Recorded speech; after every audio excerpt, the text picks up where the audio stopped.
home on a rug. A killer comedy, even funnier than the first one. Pretty, also pretty. Analyze that. Rated R. Starts Friday, December 6th.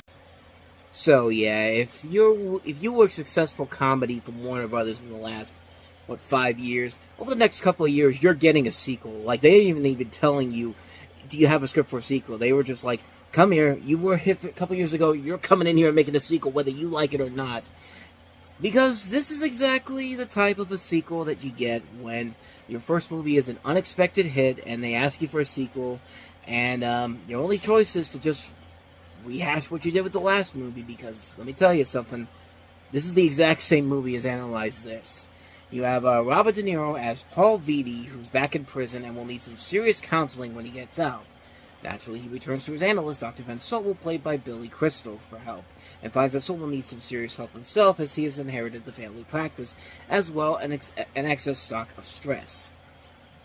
So yeah, Ben says in the original Analyze This that Paul's character was sentenced to 18 months or 1.5 years.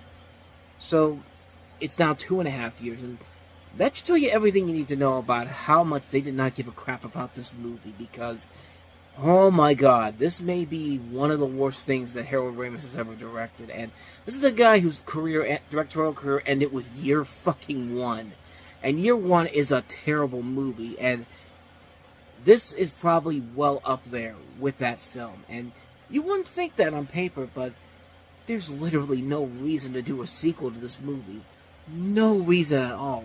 It's literally it's the literal definition of a bad comedy sequel, where they say, we have nothing else, let's just rehash the first movie again, let's dumb down the characters again so they can be back where they were at the beginning of the first movie, and let's just redo it all over again, because we clearly don't have anything else left, and somebody out there demanded another movie to this, even though we didn't really, but Warner Brothers certainly wanted it.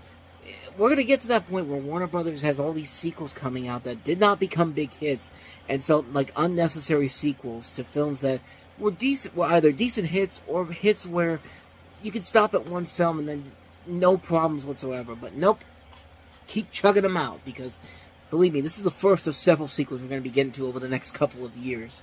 And, yeah, not much more to say about this movie. It's just a terrible film. It's not funny whatsoever. It's a bland movie. Billy Crystal and Robert De Niro are struggling to keep this together.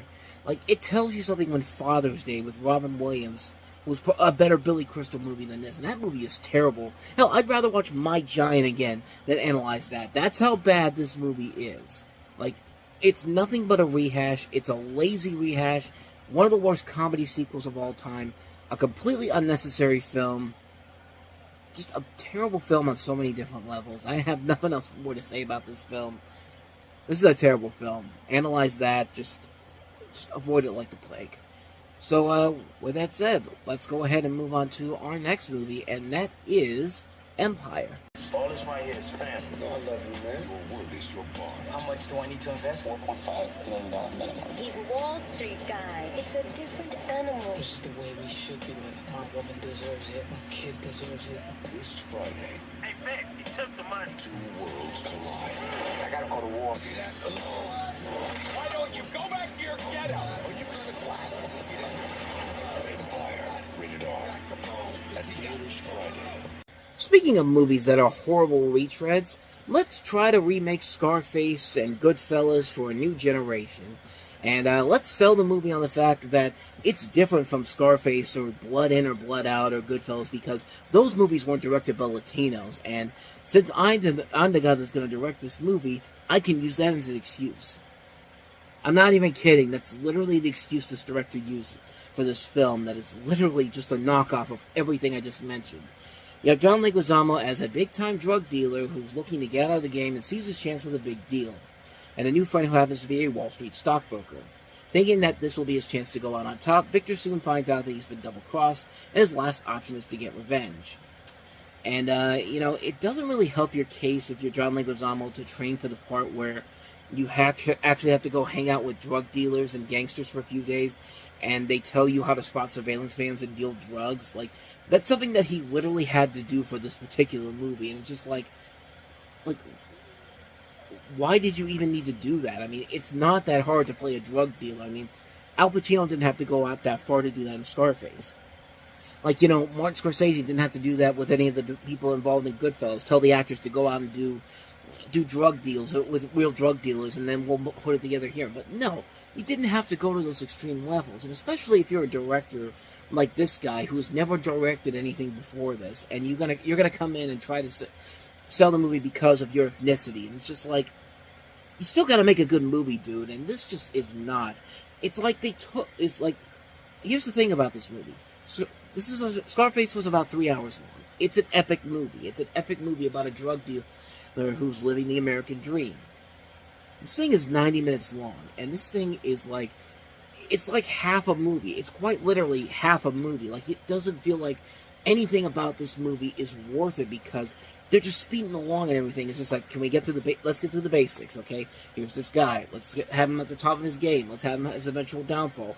Okay, we got to kill him off because because we just have to do it. It's just like, what's the point? Like, what was the entire purpose of this whole movie to begin with if you're only going to be in this for an hour and a half? And it would help if you had a good story, if you had something interesting there, and didn't waste your cast here, because there's good talent involved in here. John Leguizamo's a good actor.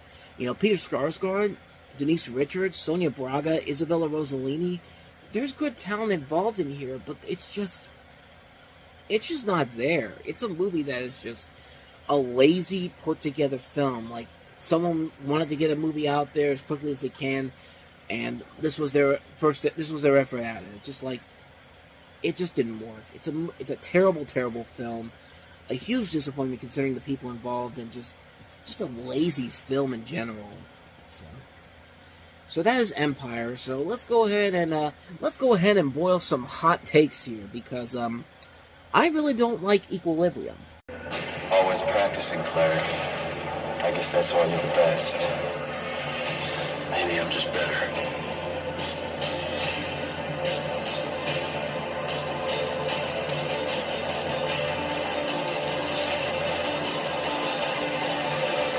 I'm coming.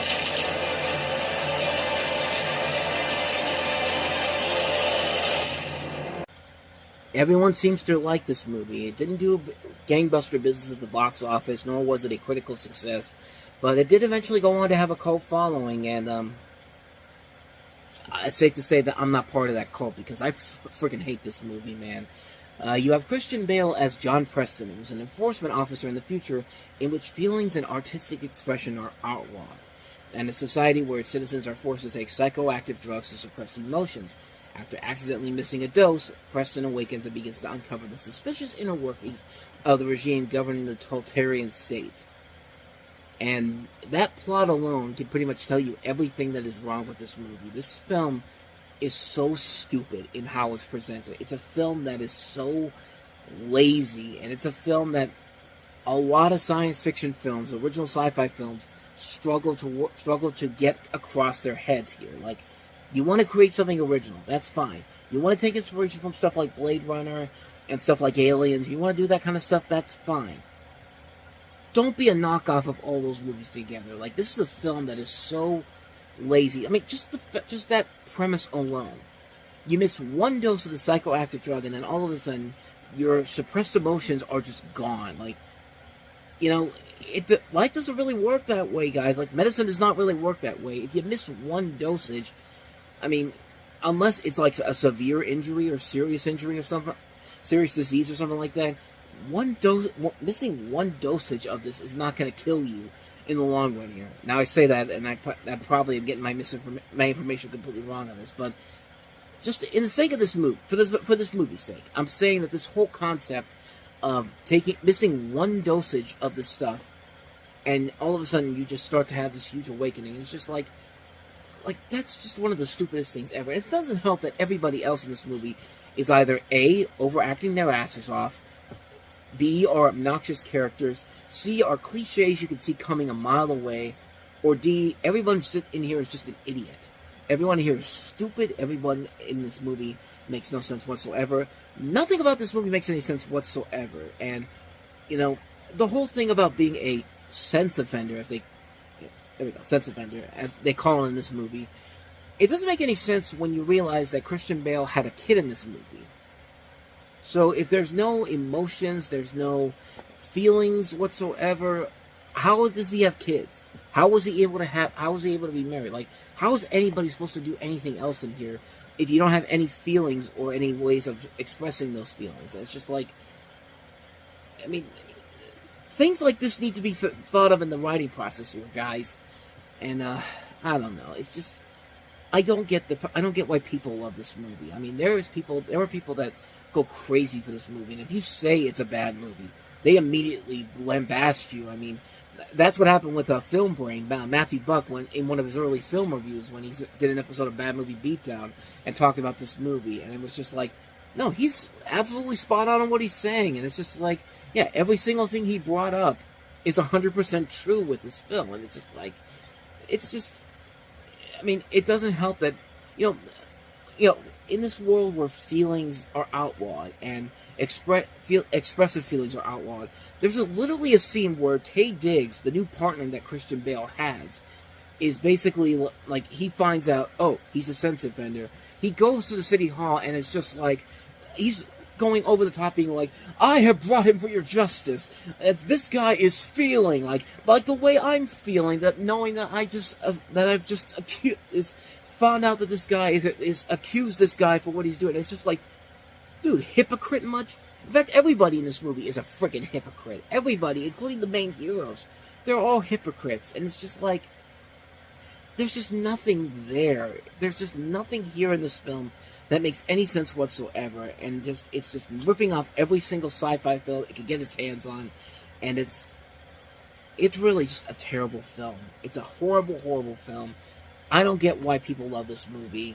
This director is terrible because he also made another bad movie a couple years later with Ultraviolet with one of the worst actresses out there, and that is Mila Jovovich, which I've pretty much discussed how much I don't like her as an actress overall.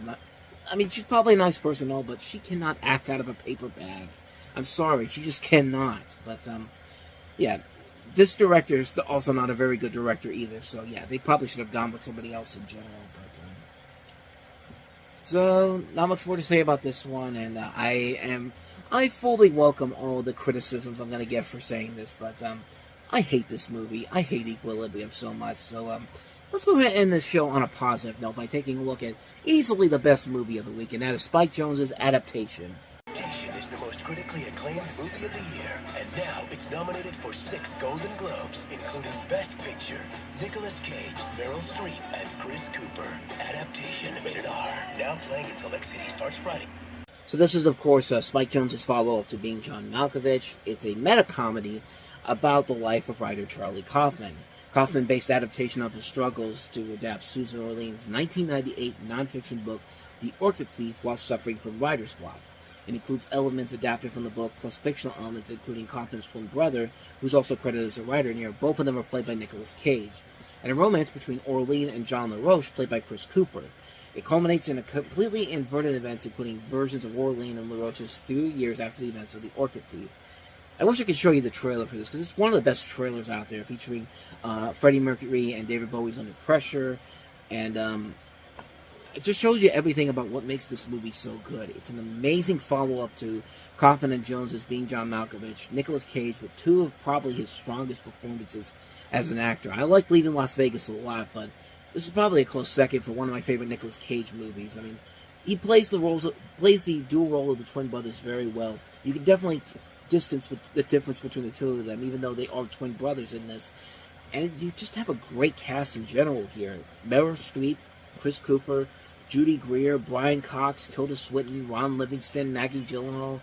It's a film that just works on so many levels. It's a smart film, a funny film, a film that's very dramatic at times and does it very well. It's well executed on so many different levels. It's a great movie, and a film that I don't think gets the proper attention that it deserves, especially considering that it's from the same people that made one of the best movies of the 90s in Being John Malkovich. But it's a really good film. It's a film I can't recommend enough. If you have not seen Adaptation, you're doing yourself a huge disservice by not doing so. It's easily the best film that came out this weekend, and it's easily the film I can recommend on this show to see. Watch Adaptation. We're agreed. Made in Manhattan is the best romantic comedy since Pretty Woman. Hi. He thinks clever and hilarious. Oh, it almost got on your face. Jennifer Lopez and Ray Fiennes are a match made in heaven. So are you. A perfect gift for the holidays. But I don't think he's after your money. Everybody just said that! Made in Manhattan. Rated PG-13. Opens everywhere Friday. So that's romantic comedy since Pretty Woman. Yeah, I don't think so. I mean, Pretty Woman's not even the greatest romantic comedy of all time, but you're putting this movie on too high of a pedestal, my friend. Made in Manhattan, you have Jennifer Lopez as a hotel maid who falls in love with a high-profile politician played by Ray Fiennes. He thinks she's got a ton of money, but she's just a hotel maid, and with her friends there, you could pretty much figure out what's going to happen here. And sadly, that's the biggest downfall of the movie. It's a film we've seen done to death so many times. We just saw it with The Wedding Planner, not but a year before this. I mean, it's literally almost the same movie. And at least The Wedding Planner was at least acknowledging that it's pretty much the same movie.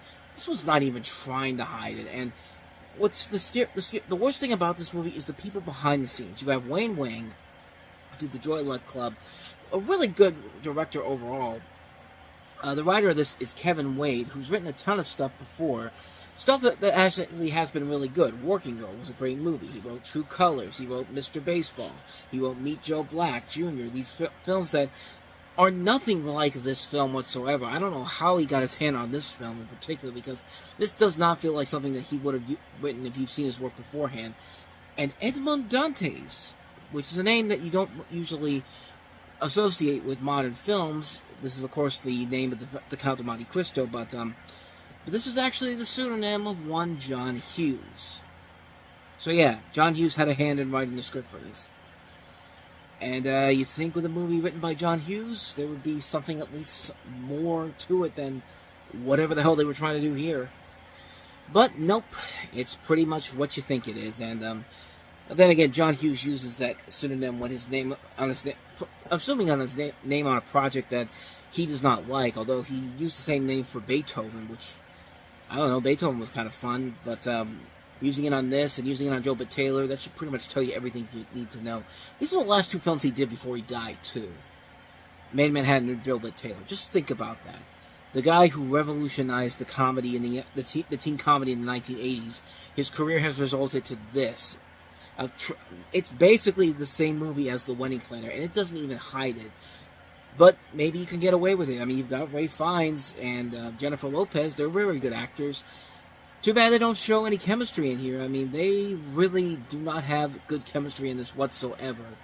Like, how do you not get chemistry with a guy like Ray Fiennes? I mean, how do you not get chemistry with people like Jennifer Lopez or Natasha Richardson, who's also in there, Stanley Tucci, Bob Hoskins?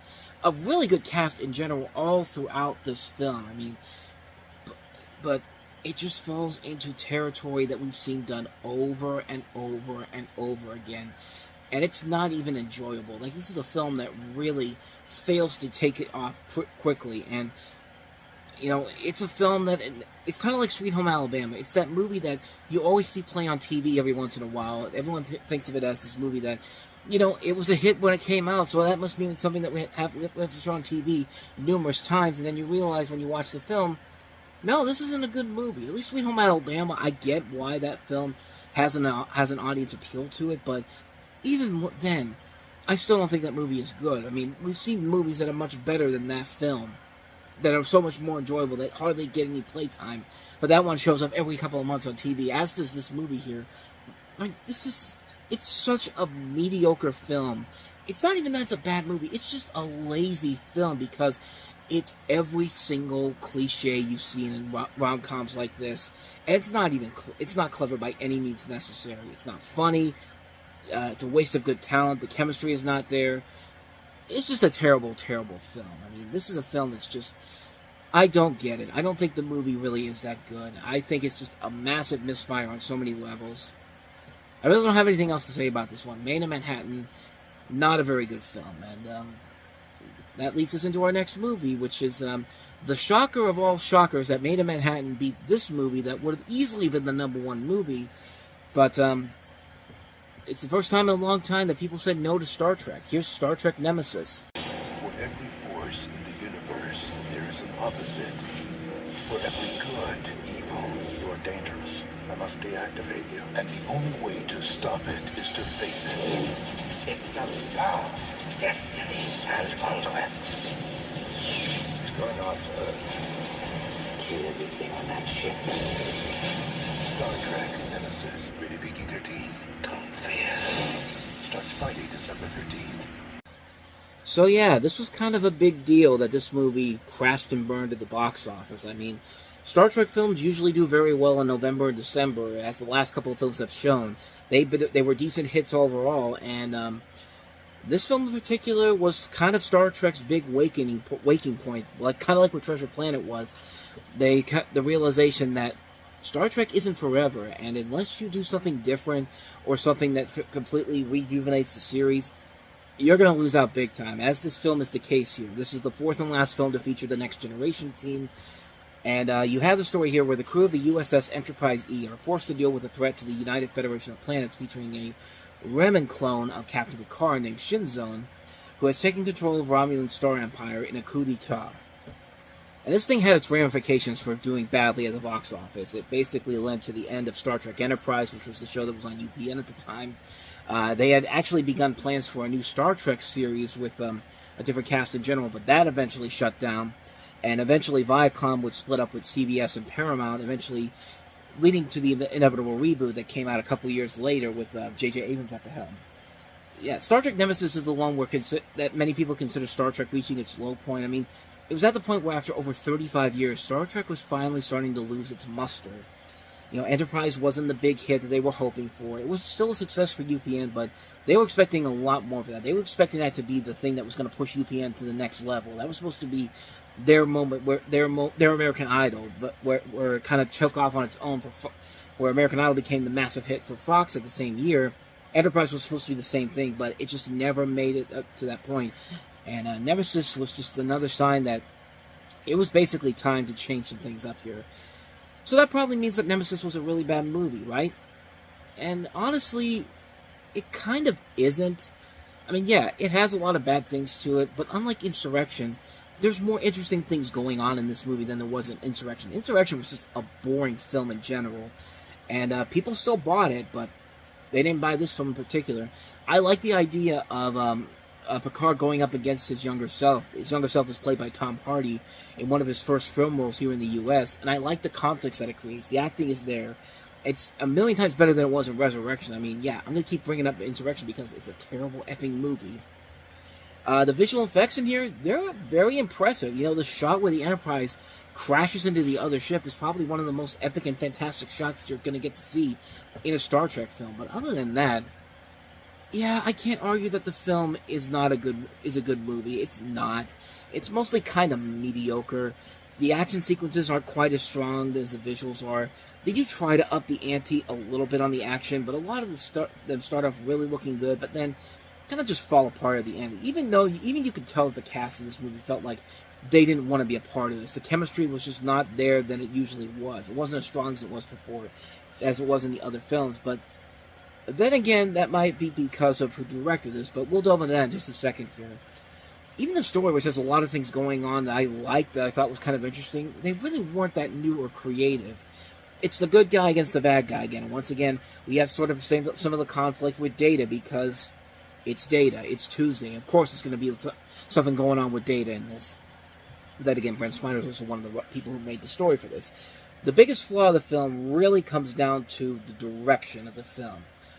I guess when they got complaints about Insurrection's lack of action, Paramount decided to hire another action director that could do nothing but give us action. So they went with Stuart Baird, who's a great editor. He's edited a lot of the Richard Donner movies. I mean, he's done a ton of films before. He's directed a couple films, Executive Decision, the criminally underrated U.S. Marshals. And it turns out Stuart Baird had never watched an episode of Star Trek The Next Generation, and that's your first mistake right there. Like, you gotta hire a director who's seen the show he's making the movie of. I mean, you can't just do a movie and just get a director who has never heard of the source material before and just get him to do it there. I mean, at least J.J. Abrams J.J. Abrams at least knew how to handle Star Trek and Star Wars when he was given the opportunity to do both movies. And remember when I said the cast in this didn't feel like they wanted to do this? apparently they didn't like working with Stuart Barrett. In fact, LeVar Burton and Marina Sirtis, Doherty, and Deanna Troi have come out critically of director Stuart Barrett. Sirtis called him an idiot. Jonathan Frakes, who praised both the character of him and of Shenzon and Tom Hardy, said that if he had directed it as he did with the previous two films, he probably would have made the film less villain-centric, gave more screen time to the regular crew of the Next Generation, and that's a good point. I mean, couldn't you get Jonathan Frakes to do it again? Because of one bad movie, that's like, okay, screw it, you're done. It's just like, I think if you have put Frakes in this movie, this probably would have been made for a much better film, but then he did Clock Stoppers. I mean, when Robert Wise directed the first Star Trek film in 1979, it was ambitious to see a prolific and well-known director come in to make a Star Trek movie. Wise was one of the premier directors of his time, and he knew that he had to at least be able to make the motion picture look really good, despite its noticeable flaws. Stuart Baird is no Robert Wise. You can't hire somebody who's never seen the source material unless they have a clear image of what can be done to save the series, much like what they did with J.J. Abrams. But, like I said, I don't think Nemesis is the worst Star Trek movie, but it definitely has a lot of flaws to it. There are things that I think can be improved on. They do improve on over with Insurrection, but even so, this is still not a good movie. It's trying way too hard to be nothing but over-the-top action, focused solely on the villain and the actual Next Generation crew, in what was supposed to be their last film together. I mean, you heard it in the trailer. And because of this film bombing, it was a long time for them to come back to, and the Next Generation team would have had at least one more solid movie to possibly turn us around, but nope. The fact that they only had one good movie, and that was Star Trek First Contact, is a shame. 4 movies, and only one of them turned out to be good. That's depressing to think about. And, yeah, it's just a shame. But, like I said, the original movies had some form of quality to them. 4 of the 6 Star Trek movies are good films. But then the Next Generation team only gets 1 movie out of 4. It's definitely a disappointment. It's a shame. It's a waste of talent. These guys definitely deserve better movies. And it's a shame that they can only get 1 good movie out of 4. And Nemesis basically ended that on a bad note. But, on the plus side, it would get better for Star Trek down the road, and we'll get to that when we get to the J.J. Abrams film in 2009. But, yeah, that is Star Trek Nemesis, so let's go ahead and move on to the next movie, and that is Nick Cannon in Drumline. I just thought I had a little something on the end. Tomorrow, It's showtime! get out of your seat and make some noise. That's what I'm talking about! Drumline! Get your thing on! Drumline. Soundtrack features new music by Joe featuring Jadakiss, JC Chazé, Alicia Keys, Nappy Roots, and Petey Pablo. That's kinda hot! Drumline, directed by Charles Stone III, rated PG-13. Tomorrow, only in theaters. Drumline stars Nick Cannon, and it follows the story of him as a young drummer from New York who enters the fictional Atlanta A&T University and bumps heads with the leader of the new school's drum section, which also features a cast that includes Zoe Saldana, Leonard Roberts, and Orlando Jones. This is the first film directed by Charles Stone III, who directed such films as Uncle Drew, and most recently he directed Snoop Dogg and The Underdogs. This is one of those movies that kind of feels like a film we've seen done before, but unlike some of the movies that we've talked about on this particular show, like Made in Manhattan, this movie actually did something clever and unique with it. The thing that maybe makes this movie stand out for me are the overall performances of the drum lines. I mean, if you've never been a fan of the drum lines before, you'll get more invested out of the drum lines that they have in this movie. I mean, these bands that they have here do a pretty damn good job of making this incredibly interesting to watch. I mean, I never thought I would watch a movie where I'd be so invested in watching a drum line be so invigorating and entertaining to watch. It's just a really good movie, man, filled with a lot of good talent involved. The cast does a very good job working off each other. Really solid cast, some great cinematography overall. It's just a really solid film. A movie that really, it's one of those little surprises that really comes out of nowhere. You don't expect a whole lot from it, honestly, but it leads into a really enjoyable film that really takes you off guard and actually gives you a lot more than you possibly could have expected. It's a terrific film. I highly recommend checking it out if you haven't seen it. Check out Drumline. So with that said, let's go ahead and move on to the next movie, and that is The Hot Chick. And, you know, there was a lot of jokes about Rob Schneider back in the day. I mean, South Park pretty much did the best Rob Schneider parody you could do with here. But, yeah, this trailer that I'm about to show you The Rob Schneider parodies from the South Park trailers look better compared to what I'm about to show you here.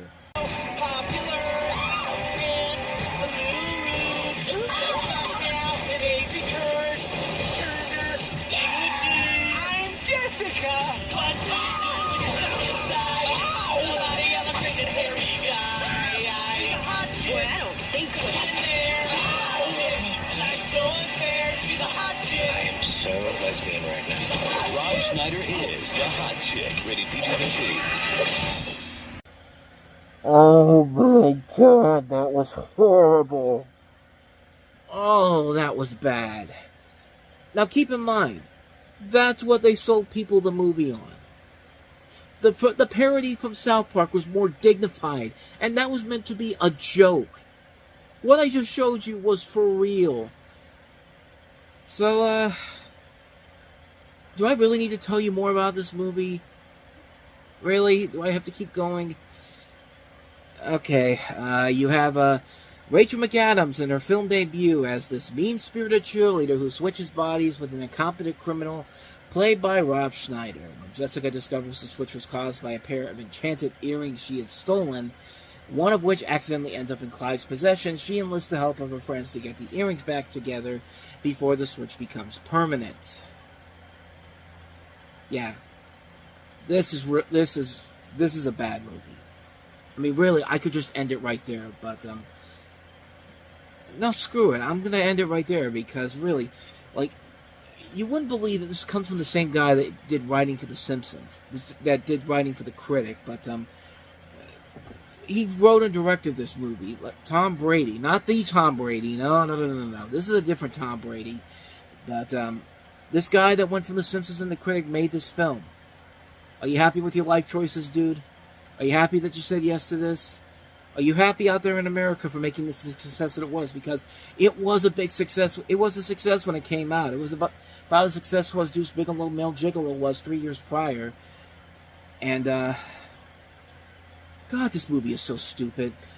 Like, I really don't know what else to say about this movie. And, well, screw it. I'm just ending it right here. I mean, screw this movie, man. This is a terrible, terrible movie. Like, this is the worst of Rob Schneider as a leading man.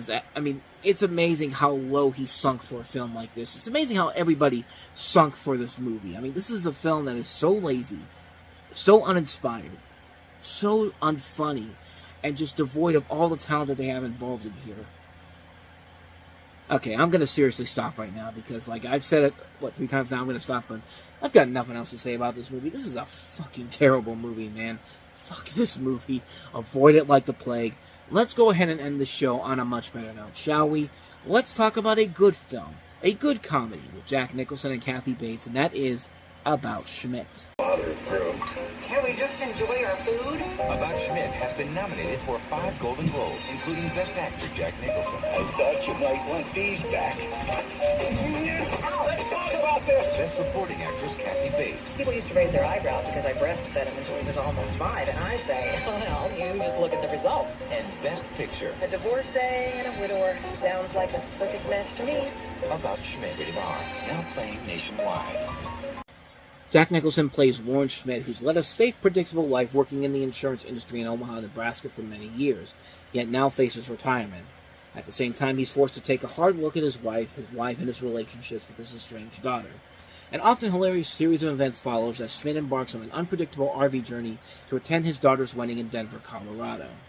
This is, of course, directed by Alexander Payne, who had just given us a lecture beforehand, and you know, this is a film that features not just Jack Nicholson and Kathy Bates, but Hope Davis, Dermot Mulroney, June Squibb, Howard Hessman, Matt Winston, Phil Reeves, Len Carlo, Connie Ray, Harry Groner, and it's a really, really good movie. I mean, it's a really interesting character study, and one of Jack Nicholson's last really good films in general. I think it's a film that really shows that even at his old age, even at an old age back then, this guy still knows what he's doing when it comes to acting. I mean, he really makes this his own. It's a really solid film that showcases what Jack Nicholson can do as an actor. It shows that Kathy Bates is really damn good as an actress, too. I mean, she won an Oscar of her own for Misery, and she got nominated again for this particular film, and you can definitely see why. I mean, you'd be forcing them to give you an Oscar too for the fact that you had to do a new hot tub scene, and it was definitely something. It was something interesting, something unique, and I did not know I needed that in my life, but there it is. But yeah, it's a really good film. It's a film that really is a testament to what Jack Nicholson can bring to the table as an actor, even at his old age. And this is one of the few.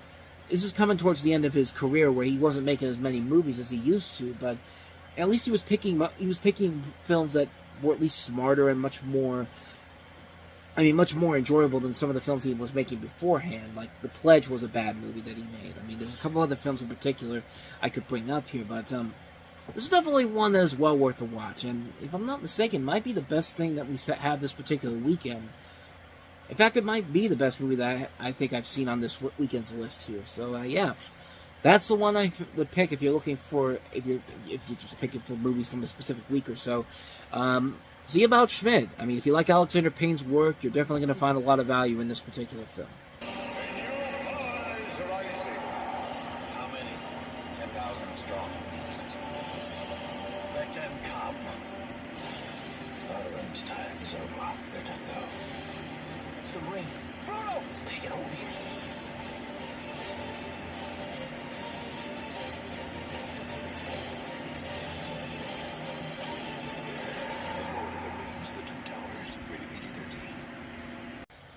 So in this film, this continues the plot from the previous film and actually involves 3 different storylines going on here. You have Frodo and Sam continuing their journey towards Mordor to destroy the One Ring, and now aided by Gollum, the ring's untrustworthy former bearer. You have Merry and Pippin escaping their orc captors, meaning Treebird the Ent, and helping to plan an attack on Isengard, fortress of Saruman. Aragorn, Legolas, and Gimli in their pursuits come to the war-torn nation of Rohan and are reunited with the resurrected Gandalf before fighting against the legions of the treacherous wizard Saruman and the Battle of Helm's Deep. So, yeah, continuing what was made with the last film, a lot of the flaws if there were any real flaws in the last movie, a lot of them are fixed in this particular film, and you can tell the film is really building up the anticipation of what these movies are about. Like, the film really builds up what's coming ahead here with some really great, incredible action sequences all around here. I mean, the Battle at Helm's Deep really is one of the best action sequences you'll ever see. I mean, this is some really damn good action, and it's all over them, and like you really never feel like you're sitting there for a long time waiting for the thing to go on. No, it's the perfect amount of time to actually go on, and you just get so invested in what's going on in there, and it's just like, it's amazing to watch. The cast overall, once again, is really great, and really the breakout star of the movie is Gollum, played by Andy Serkis, who really gets to show that he's got a lot of great acting chops that he would later use to the effects in the Planet of the Apes movies, what he would do with Caesar and so on and so forth. But the funny thing about Gollum is that my introduction to him was not with the movie itself. It was actually when he won an award at the MTV Movie Awards. If you remember, in 2003, you might have noticed that Gollum became the first CG character to win an award. And if you haven't seen that particular footage, just take a look at this, and you'll probably see what I'm talking about here when I say that this is probably one of the funniest things I have ever seen in my entire life. The safe, it's mine. I won it. It was me. You won because of me. And me, MTV is my friend. My friend. You don't have any friends. Nobody likes you. Dobby likes me. Dobby's a f***ing That's enough, Gollum. piece of circus, you stupid fat with a f***ing turd. I'm not fat. Obviously, I can't play the rest of it, but I beg you people, if you have not seen that clip, go look for that. That's Gollum at the MTV Movie Awards, and it's hilarious. Like, it's Andy Serkis, of course, who plays Gollum, and he's grabbing the MTV Movie Award. Gollum grabs the MTV Movie Award and thanks everybody, and he's got the 2 personalities, just like, we want to thank everybody so much. Nobody nobody likes you. Like, you've got the 2 sides of Gollum again. It's just like, it's a really great moment. I wish I could play the whole thing, but go look for that. It is one of the funniest things I've ever seen. And I remember, and like when I was recording that, I almost couldn't hold my laughter, and it was still so hilarious, that entire sequence. And it just shows how great of an actor Andy Serkis really is, and just what he's able to do with motion capture work. But I mean, he really is the breakout star of the movie. Everybody else in the movie is great. The storytelling is really solid overall. There's a lot of build-up and anticipation of what's happening, and it's just a damn good movie on so many levels. It's a brilliant film. It continues where the first film left off, and it just gets you so excited to see where this is all going to go in the third film. What's the final outcome when we get to Return of the King? Well, we won't find that out until another year from now, but Two Towers does a very good job of improving the flaws of the previous film, building up the action, building up the tension, adding some great new memorable characters. What more do I gotta say? Lord of the Rings, The Two Towers, phenomenal film. With that said, let's move on to the next movie, our second big romantic comedy of the holiday season, and that is Sandra Bullock and Hugh Grant in 2 weeks' notice. Last weekend, critics and sneak preview audiences fell in love with the most charming movie of the season. Are you serious? This weekend, everyone gets to join in the fun. 2 weeks' notice is the season's must-see romantic comedy. Sandra Bullock and Hugh Grant are a perfect match. I think you're the most selfish human being on the planet. Well, that's just silly. Have you met everyone on the planet? It's sweet, sexy fun. Okay. 2 weeks' notice. Rated PG-13. The relationship begins tomorrow. Did you see Made in Manhattan? Because it's pretty much the same movie, with the exception that I think this one has better chemistry than Made in Manhattan does. You have Sandra Bullock as a idealistic liberal lawyer who goes to work for a narcissistic billionaire played by Hugh Grant, who's also a developer, and they form an unlikely pair, and of course they'll eventually fall in love with each other. This is easily the better film over Made in Manhattan, mostly because of, like I said before, the chemistry working a lot better between Sandra Bullock and Hugh Grant, who they're masters at handling the romantic comedy. I mean, they've done this so many times in their careers. I mean, Sandra Bullock, for the longest time, made a living off of these romantic comedies, and she has a lot of good charisma with a lot of her actors, and this is one of those exceptions. I mean, they take a film that could have easily been just another Made in Manhattan and feel forced and not really all that inventive and fun, but they actually take it to another level and actually do something really, really great with it. And I think the reason why Made in Manhattan didn't work as well was because of the chemistry between Jennifer Lopez and Ralph Fiennes. Ralph Fiennes has not done a whole lot of romantic comedies, and you're expecting him to be something on the lines of what Hugh Grant is in this movie, but it's just not there in Made in Manhattan. But in this movie, it works well enough where I could say that, yeah, it's a very predictable and flawed movie with a lot of problems in the story department, but for what it's trying to do in terms of the actors involved, it delivers on that and then some. It also helps that you have the same director that did Miss Congeniality, which I think is a really... Actually, I take that back. The writer of Miss Congeniality, who actually directed this film, because that Miss Congeniality was directed by somebody else, but he wrote Miss Congeniality, and you can tell that he's got a nice rapport between him and Sandra Bullock that makes it work as well. This works as well as it should do. I mean, it's not a great film overall, but compared to Made in Manhattan, it's a much better film in terms of getting a story where you have two people that you want to see get together at the end. Like, you do want to see Sandra Bullock and Hugh Grant get together at the end of this movie. And it works well enough on its own to say that it is indeed worth a watch. If you're looking for a fun, bright, breezy little romantic comedy, I think you can definitely get it with 2 weeks' notice. It certainly is the better of the two rom-coms that came out during the holiday season. Let's go ahead and move on to the next movie, which is Martin Scorsese's Gangs of New York. Give me the strength for what I must do.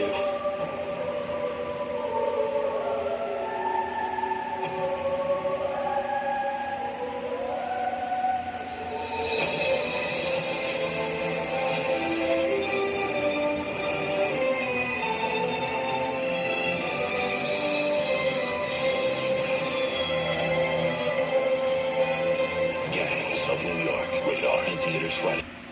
Set in the year 1863, where you have a long-running Catholic-Protestant feud erupting into violence, just as an Irish immigrant group is protesting against the threat of conscription during the Civil War. You have Leonardo DiCaprio, Cameron Diaz, and Daniel Day-Lewis in the leading cast, among which Jim Broadbent, John C. Reilly, Henry Thomas, Stephen Graham, Eddie Marsan, Brendan Gleeson, and directed by Martin Scorsese, written by Steven Zazilian, who wrote Schindler's List, Kenneth Lonergan, who wrote Manchester by the Sea, Jay Cox, who wrote Ladder 49. Good writers overall here, and a film that delivers everything it promises. There's nothing too grand about it, there's nothing too big or spectacular about it, but like in terms of like it's one of the great movies of the year, but it's one of the great movies of all time. But it is one of the better movies of the year with some really good set design overall. The film looks gorgeous to look at. I mean, and great characters overall. Like you really do get invested in the characters, especially Daniel Day-Lewis. Like Daniel Day-Lewis, I don't think he's a bad actor overall. I don't think he's that master actor who deserves to have as many Oscars as somebody like Jack Nicholson or Meryl Streep does. But when he does make movies like this, you see why he's as great of an actor that they make him out to be. Like, this is a great movie where he gets to really stand out and show everybody that he's still got what it takes. And he's still a really damn good actor. Like, he really is a good actor overall. And he really does show it in this particular film. I think this film has a great cast overall to make it work. It's just a really, really incredibly made film. A film that is visually gorgeous to look at, a nice story to tell, a good cast overall.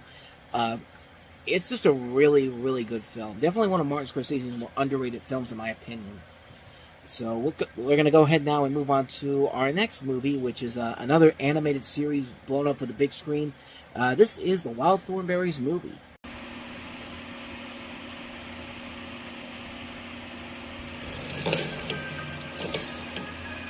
The Great Plains of Africa. A land where nature was free to exist. In all its beauty, all its majesty, and all its glory. That is so wrong. This holiday season. Let's race! You're so used to old. Talk like a monkey, dress like a gig. Yeah, you get used to it. Something untamed. Where's the bathroom? You're standing on it. Something unbelievable. He stuck a dung beetle up his nose. Oh, that is not even the half of it. Please. And something unexpected. Something's happening with the gazelles. Is coming. Stampede! Battle stations, everybody. It's getting absolutely still. Paramount Pictures and Nickelodeon Movies present an epic adventure that will take you to the ends of the earth. You will have your own challenges, Puppet. It's not too late to become ordinary. And I predict you will meet them splendidly. The Wild Thornberrys movie. Donnie, this is no time for the wedgie dance. Wow. Certainly a much better looking theatrical adaptation of a TV show than Hey Arnold the movie, am I right? The Wild Thornberrys movie has Eliza Thornberry on her quest to rescue a baby cheetah cub named Tally from ruthless poachers. This is, of course, based off of the Nickelodeon movie of the same name. It's actually the third film based off of Nicktoon. And you have an African safari where Eliza discovers that, thanks to a shaman, she can now talk to animals. When Eliza discovers that poachers in Africa's Serengeti Desert plan to kill an elephant herd with an electrified fence, she and her chimpanzee friend Darwin must somehow find a way to stop them. And I've said before that on the website that I'm not a big fan of the Wild Thornberrys cartoon. I thought it was kind of weird when this movie was coming out that the Wild Thornberrys were not only getting one movie but two, because the next year they would be in the Rugrats crossover film. But I took a look at the series back a couple years ago when I was doing the Nicktoons anniversary special on the website, and as the series ended, I actually was surprised at kind of how well it holds up. I mean, it's not a perfect show overall, but it does a commendable job of sticking with its premise and trying to keep the series rules in check. And the film does that as well. I was actually really surprised at how much I enjoyed this movie. I think the animation overall is really good. It definitely does feel like it's a big improvement over this series, and something that where it doesn't feel like a film that was just blown up for the big screen like Hey Arnold was. This is a film that literally feels like a movie that was more than intended to be a big screen theatrical release. I mean, from the story spectrum, too, the story is much more epic. It's bigger than what you would expect from the TV series. There are bigger consequences here. Moments of good tension and suspense when the characters have to go through these difficult things. Like, there's a point where Eliza says that she can talk to animals and she loses all of her powers. And so how is she supposed to save the day when she can't understand what the animals are saying? Like, it's not out of the norm for what you would see on the show, but it's on a much bigger and grander scale of what they're trying to accomplish here. And I think it works to the film's advantages. The cast overall is really great. They have some great new additions to the cast, including Marissa Tomei and Rupert Everett as the poachers. They're really well-written villains overall. Lynn Redgrave plays Nigel's mother. Alfre Woodard plays the mother of the baby cheetah taken by the poachers, and it just works so well. There are a couple of scenes here and there where it doesn't really work as well as it should. Like, there's a whole subplot where Eliza goes to boarding school, and it seems kind of really pointless. They just kind of drop it so quickly, and there are some scenes that do kind of drag on a little bit here, but when you really look at it when it's all said and done, it's actually one of the stronger adaptations of a Nickelodeon series that I've seen in a while. I mean, even for somebody like me who's not a big fan of the show itself, I can see that myself really enjoying this movie in the long run. It did a good job of expanding the series, giving them a much bigger story to work with here. And it's probably my favorite of the Nickelodeon movies that had come out at that point. It was definitely something where I didn't see it when it came out the first time, but I'm glad I did. And I'd say it's well worth the watch. Even if you're not a big Walt Thornberrys fan, you can find so much to admire about this movie in particular to say that I would indeed recommend it for those who really want to see a good, underrated little film here. And this is a really good film. I do recommend checking it out, the Wild Thornberrys movie. With that said, let's go ahead and move on to our next movie, which is Denzel Washington making his directorial debut with Antoine Fisher. It's the most emotional movie celebration of the year. Joyous, uplifting, life-affirming, triumphant. You're the champ, son. Denzel Washington's Antoine Fisher, rated PG-13, starts tomorrow, only in theaters. So yeah, I don't think I really need to delve into why I like Denzel Washington. I think he's the best actor we have right now. When it comes to his directorial efforts, however, he's more miss than hit. And this is one of his few hits, though. Well, he's made 4 films, so he's about even right now. 2 of his films are really good. This and Fences. The other ones, not so much. The Great Debaters wasn't all that strong. Neither was A Journal for Jordan. But for his first film, he did a pretty good job of handling this.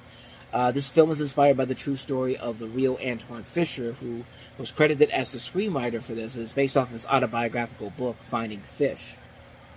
And the movie revolves around a sailor prone to violent outbursts sent to a naval psychiatrist for help. Refusing at first to open up, the young man eventually breaks down and reveals a horrific childhood. Through the guidance of his doctors and confronting his painful past, he begins the quest to find the family he never knew. And the interesting thing about this is that the real Antoine Fisher was actually working as a security guard at Sony Studios when they were making the film. Studio executives began hearing about his life story and offered to buy the rights, but Fisher refused, insisting that he wrote the script for himself, and he wrote 41 different drafts and eventually sold it to 20th Century Fox. Like, I think that's a very fascinating story, that this guy that this book is based off of was actually a security guard at another studio, and so they refused to basically let him write the movie that he wanted to write, and essentially put him in a place to go to Fox and actually put it out in. It made for a really good movie. You got the feature film debut of Derek Luke, who does a pretty good job of handling the role here. You got Joy Bryan as his girlfriend and Denzel Washington playing the psychiatrist. It's a really solid film and a really engaging character study on this guy and his incredible legacy that he had. And he's trying to figure out, what his problems are and how the film. And I like the way the film handles his tough childhood and how he's able to, and how they're able to come to an agreeable conclusion to how he should handle his life after that. I mean, it's a really solid film, a really engaging film, a really entertaining movie. It's a really well-made film that I think, I don't even want to say is really criminally underrated. I think it's a film that is very, very good.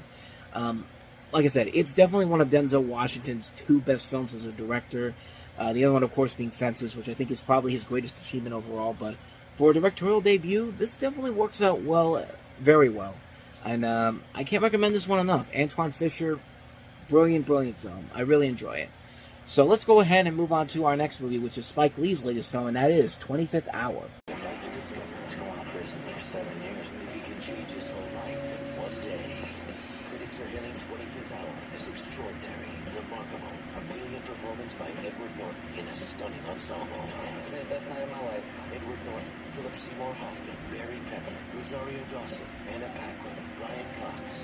Spike Lee joins 25th Hour, certainly one of the finest films of the year. Rated R, now playing in New York and LA. 25th Hour is a very interesting movie for Spike Lee to make for a number of reasons. One, it's definitely a film that feels very different from the usual films he was making. And 2, it was actually one of the first movies to tackle September 11th within the premise of the film. So you have a story where It depicts the last day of freedom for a young man before he begins serving a 7-year jail term for drug dealing.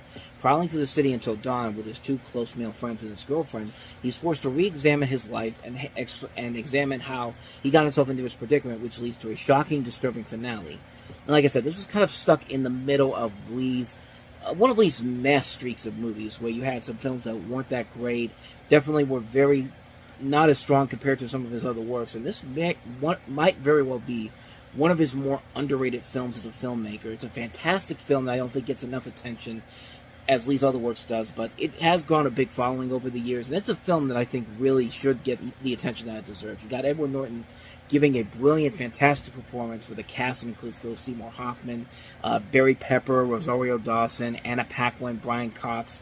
The writing is very solid, delivering this engaging storyline and using the 9/11 attacks very well without feeling forced into the premise itself. It doesn't pull the shit that something like Remember Me does, where it just throws it in there at the last minute for a cheap emotional effect. Trust me, we'll delve into the stupidity of that movie when we get to the new decade of the teens. But 25th Hour, I think, is a really good movie. A great cast, great writing, great drama, great monologues all around.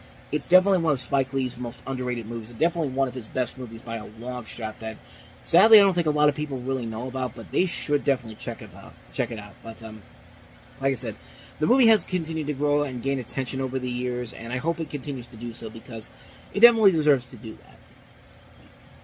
But, with that said, let's go ahead and take a look at our last movie, and that is Joe Carnahan's Narc.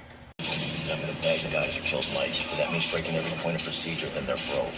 2 cops. I want to talk to my lawyer. There are no lawyers. One wants answers. The undercover officer was murdered. They put a gun to his head and put a bullet through it. The other wants justice. And now, open the door! Nothing is more dangerous. You ready to talk? Than the truth. This is all politics. They didn't know him, they can't forget about him fast enough. Jason Patrick, Ray Liotta, Narc, rated R, now playing in select theaters. Speaking of great criminally underrated dramas, here's another one.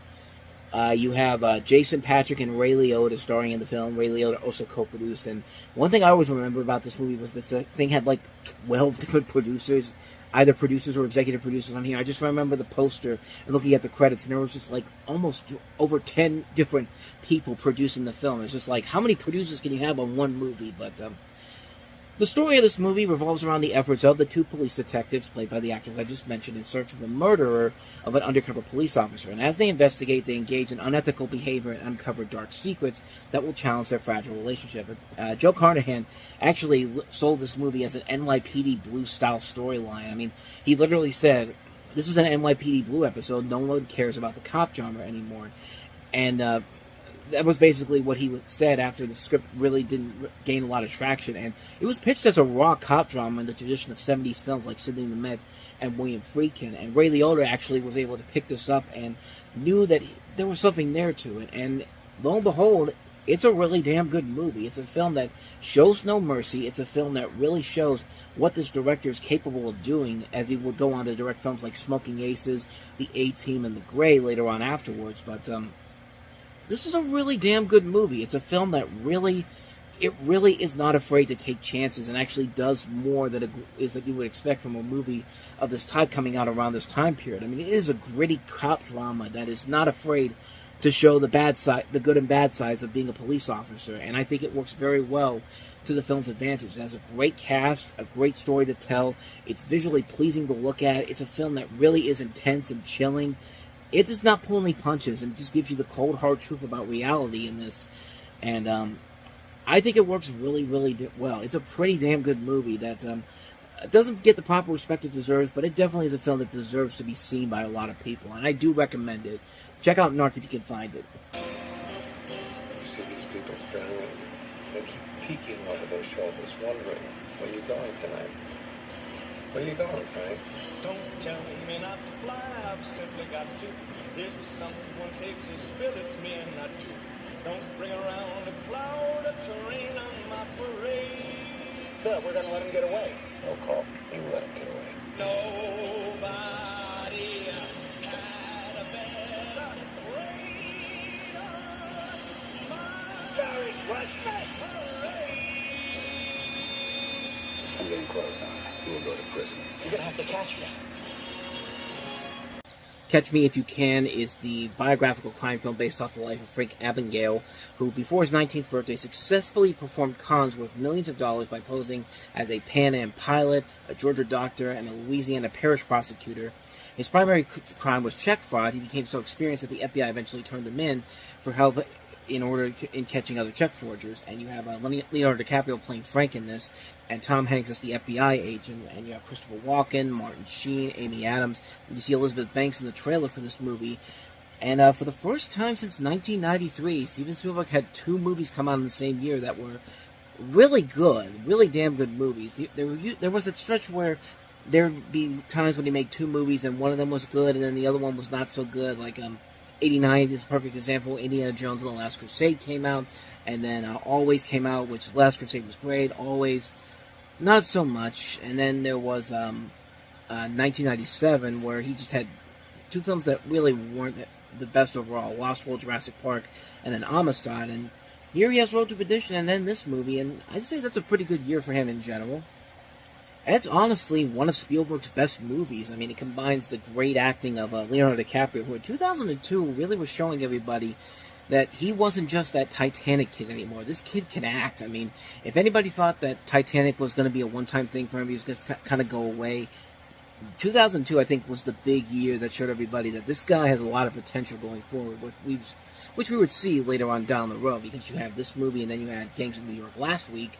I mean, a year where you get to work with Martin Scorsese and Steven Spielberg, and both of those movies come out within the span of a week. That's a great way to expand your career. And Tom Hanks is doing what Tom Hanks does best. Not much more to say about him. He's fantastic as the FBI agent going after DiCaprio. Christopher Walken is really good in the movie, too. Like, he got an Oscar nomination for this, and you can see why. He really is not playing the same Christopher Walken that we've seen before. It's back to what made him win the Oscar for The Deer Hunter in the first place. Like, he really is acting his ass off in this movie, and you get to see a lot of actors in the prime of their early careers. Jennifer Garner, you see a little bit of her in here. Elizabeth Banks, as I just mentioned. Amy Adams, before she made it big. It's a great film that's an excellent homage to the crime comedy capers of the 60s and 70s, and just the intro alone makes it worth the price of admission. I mean, this is still one of the best movie intros you'll ever see, with a lot of homages to Saul Bass, the great post movie guy who used to graphic designer, movie guy, but he designed a lot of the most iconic logos in history. You know, the Geffen Records logo, the Hanna-Barbera Swirling Star logo. He did a lot of stuff for Alfred Hitchcock and James Bond. I mean, this is a great homage to his work in this particular intro, and it's still one of the best intros you'll ever see for a movie. I mean, just like Catch Me If You Can is one of Spielberg's best movies in general. It's really a fantastic film that works on so many levels, from the acting, to the visual look, to the writing, to the direction. I mean, it's one of Spielberg's best films, and one that I can't recommend enough. Catch Me If You Can. I don't think I need to say too much more about that one. I really don't think I need to say too much more about this next one, because this won Best Picture that year. And in this guy's personal opinion, this may be one of the best picture winners of all time. It's Rob Marshall's Chicago. The verdict is in. Chicago is the most nominated motion picture of the year, with 13 Academy Award nominations, including Best Picture of the Year. God, that's beautiful. Rolling Stone is calling Chicago a sexy knockout. You're damn right. Spectacular, dazzling, bold and funny, exuberant entertainment. You couldn't buy that kind of publicity. This is the Best Picture of the Year. That's Chicago. Chicago. Good job. Rated PG-13. Now. Based off of the 1975 Bob Fosse musical, which was actually in turn based off the 26th play of the same name, it explores the themes of celebrity scandal and corruption in Chicago during the Jazz Age, where you center around Roxy Hart, played by Renee Zellweger, and Velma Kelly, played by Catherine Zeta-Jones, 2 murderers who find themselves in jail awaiting trial in 1920s Chicago. Roxy, a housewife, and Velma, a vaudevillian, fight for the fame that will keep them from the gallows. And it also features Richard Gere playing the lawyer who is defending the both of them. And it marks the feature film debut of Rob Marshall, who also did choreography on the film, with a script by Bill Condon, who would later go on to direct Dreamgirls and then do the Beauty and the Beast remake that came out in 2017. This film was highly praised when it came out. It was nominated, as it said in the trailer, the most nominees for a Best Picture, an Academy Award nominated film that year, 13 nominations, and won 6 of them for Best Picture, and one also for Catherine Zeta-Jones. Queen Latifah was also nominated. Renee Zellweger was also nominated. I think I think Richard Gere was also nominated too. I could be wrong on that, but yeah, this really is one of the best Picture winners ever, because it's a film that still holds up after all these years. When I think of the Best Pictures of the year, this is the type of film that deserves to win Best Picture, because it really was the high point of 2002. The music in this movie is amazing. The visual look of the movie is amazing. It appeals to everybody. It appeals to women. It appeals to men. It appeals to everybody. Like, you can always find something about this movie, no matter who you are, no matter what gender you are, no matter what age you are. I mean, okay, maybe not age, because anybody you should probably see this if you're over 13. If you're under 13, there's a reason why this is PG-13, but it's a film that appeals to everybody. It's a really damn good movie, and it shows that these actors can really sing their asses off. I would have never thought that Richard Gere could sing in this movie, and sure enough, he does it here when he does "Give Him the Old Razzle Dazzle," which is a great song. It's just one of the many great songs featured in this movie. I mean, again, I don't think I needed to say too much more about this one. It's one of my favorite Best Picture winners of all time. My favorite movie of the year, Chicago. What more do you gotta say? With that said, let's move on to the next movie, a re-release. The re-release I mentioned before. The IMAX re-release of The Lion King.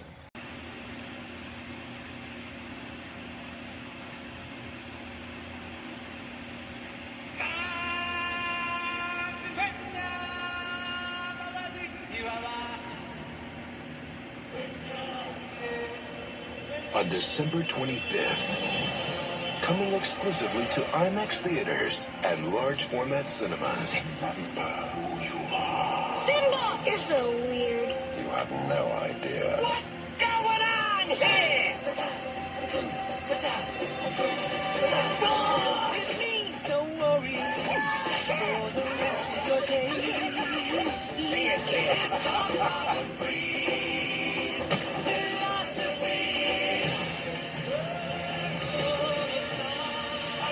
Hear the roar. Feel the power. Why do I always have to save you? And rediscover the majesty. I've really missed you. The king has returned. He's not the king. Are you? Walt Disney Pictures proudly presents You are the one true king. The Lion King, as you've never seen it before. Whoa. Exclusively in IMAX theaters and large format cinemas worldwide.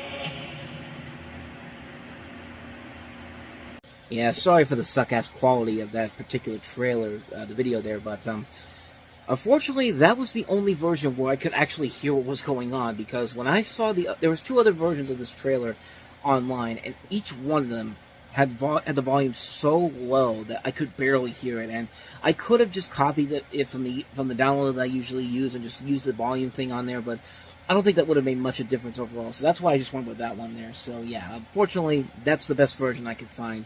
At least you could hear it, though, but I don't think I need to say too much more about The Lion King anyway. I mean, this movie is a classic film. Kind of like with Beauty and the Beast, though, this particular version was released in IMAX and large format theaters, and actually did include a new song that they added in there called The Morning Report, which, kind of like with the Beauty and the Beast song, Human Again, feels kind of pointless, and it definitely doesn't feel like it really adds anything in general to the film in particular.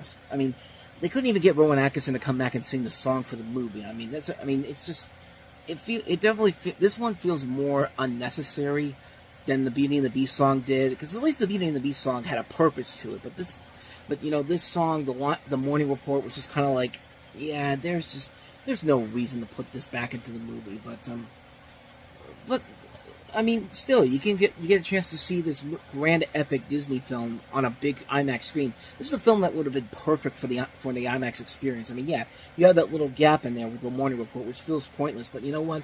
I would have loved to have seen this on a big epic screen, like I've talked about before with Beauty and the Beast. Like, I've seen a couple movies in IMAX 3D back about 20 years ago, and if this was playing in an IMAX theater, I would have been more than willing to go see it, because this is a film that definitely deserves to be seen on a grand epic level like that. But saw the 3D version a couple times in theaters. We'll get to that one in about 10 years' time when we get to that re-release. But yeah, not much more I can add to this one here. We've kind of already delved into The Lion King as it is, and yeah, not much more to say about that one. So let's go ahead and get back to some newer releases, and we move on to, oh boy, one of the most what the hell were you thinking moves of anybody who's ever won an Academy Award. The Academy Award-winning writer and director and star of Life is Beautiful gives us his version of Pinocchio.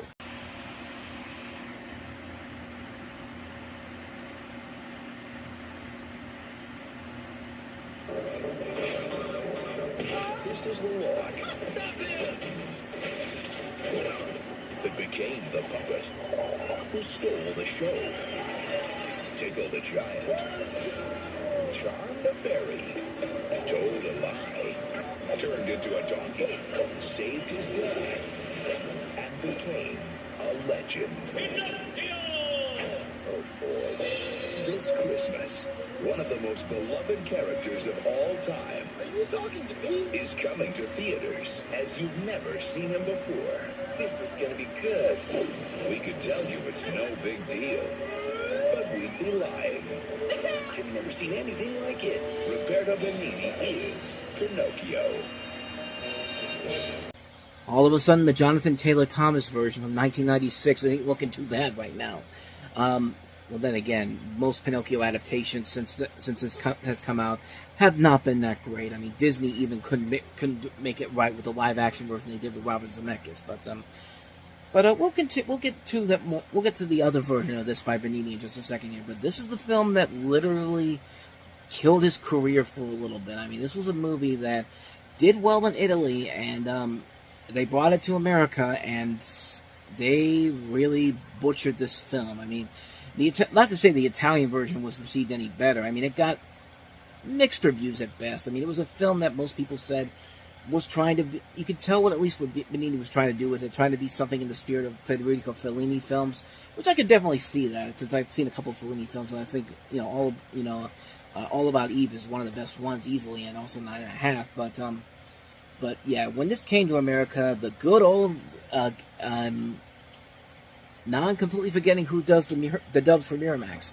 The Completion Bond. Good lord, I literally remembered it as soon as I turned it off. But yeah, the Completion Bond company came in and completely fucked this movie over.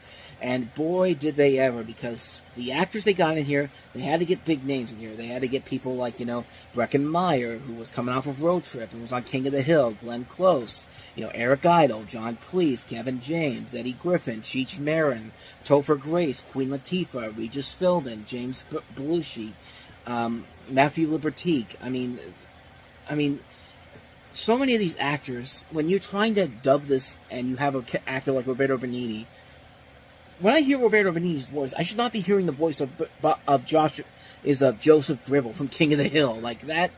That's two things that should not be combined together. And this movie, for some reason, decides to do that, and none of the voices match up at all. Not at all. Like Glenn Close's character in this movie, the original Italian actress has like blue hair, and she looks nothing like looks and sounds nothing like what you expect from Glenn Close. But like everything about this movie is just such a disaster on so many levels. I mean, my God, this is an abomination of a movie, and like I said, it literally killed Roberto Benigni's career. I mean, it literally took him out of the picture for a long period of time.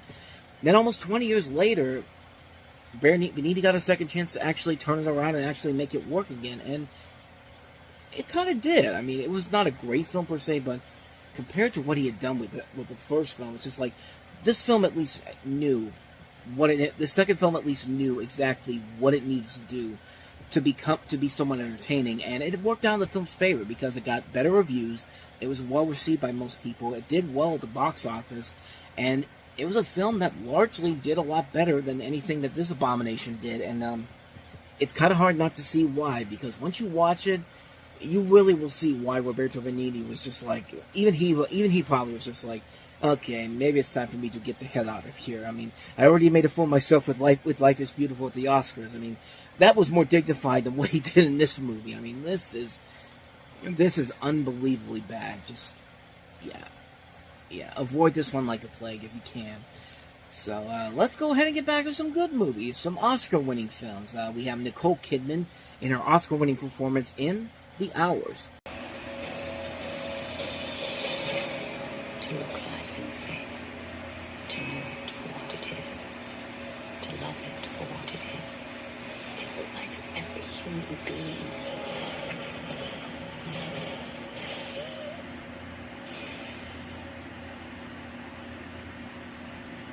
Or as Denzel Washington said on Oscar night, by a nose, Nicole Kidman, because Steve Martin made a joke earlier in the night talking about the prosthetic nose Nicole Kidman had, but that's beside the point here. The Hours, directed by Stephen Daldry, and it centers around 3 lives connected by Virginia Woolf's 1925 novel, Mrs. Dalloway.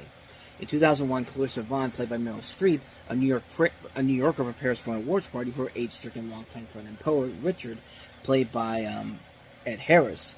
And in 1951, you have Laura Brown, played by Julianne Moore, who's a pregnant California housewife with a young son, currently in an unhappy marriage. And in 1920s England, you have Woolf herself, played by Nicole Kidman, battling with depression and struggling to finish the work. And it's a very good film, mostly because everybody in the movie really gives it their all. The acting is great. Cast, it also includes John C. Reilly, his second film of the weekend with Chicago, and coming out the same weekend. Stephen Delane, Jeff Daniels, Miranda Richardson, Allison Janney, Toni Collette, Claire Danes, Eileen Atkins. Great script by David Hare, Stephen Daldry, and some of the really good visuals, like that scene where you see Julianne Moore in the bed and you see like all the water coming in. That's a great scene to watch, and moments like that really do carry this movie above the predictable Oscar cliche bait film, which this really is not. And it's a film that really works because of all the performances, an engaging storyline that connects all to this one single book that this woman wrote. And you see why Nicole Kidman won Best Actress. I mean, it really is an accomplishment of a performance that really does show what she accomplishes as an actress overall. It's a great film. Can't recommend it enough. The Hours. So with that said, let's go ahead and move on to our last movie. A very intriguing film, considering who's directing it and what ended up happening on Oscar night. Roman Polanski directing Adrian Brody in The Pianist.